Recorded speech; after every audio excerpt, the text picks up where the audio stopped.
এই শক্তিশালী নেতাজির কথাগুলো একটু শুনুন। যদি বিএনপির লোকরা প্রস্তাব করে একমাত্র, তাহলে প্রস্তাবের তোরে ভেসে বঙ্গোপসাগরে গিয়ে পড়বে। সবকিছু একটা সীমা থাকতে হবে। এমন কোন কথা বলবা না যে কথার দায়িত্ব নিতে পারবা না। বিএনপি সম্বন্ধে যে অভিযোগ করছো, সেই অভিযোগের জবাব যদি বিএনপি শুধু থুতু ফেলে, সেই থুতুর মধ্যে তোমার খুঁজে পাওয়া যাবে না। তাইলে 15 বছর আপনারা কোথায় ছিলেন? প্রস্রাব করে বঙ্গোপসাগরে কেন ভাসিয়ে দিলেন না? নাকি প্রস্রাব আটকে রেখেছিলেন? এই 15 বছরের ভিতরে কেন আপনারা থুতু মারলেন না, যে থুতুর ভিতরে তারা নিঃশেষ হয়ে যেত?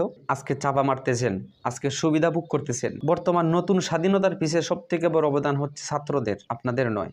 আপনাদের সুস্পষ্ট বক্তব্য আছে যে ছাত্র আন্দোলনের সাথে বিএনপি কোনো জড়িত নয়। আজকে তাদেরকে বৃদ্ধাঙ্গুলি দেখাইতেছেন। তাদের কারণে আপনারা স্বাধীনভাবে চলতে পারতেছেন, আজকে তাদেরকে আপনারা সম্মান করতেছেন না। কথায় আছে না, যার ছিল সিন্নি কাও মোল্লা চিনলা না।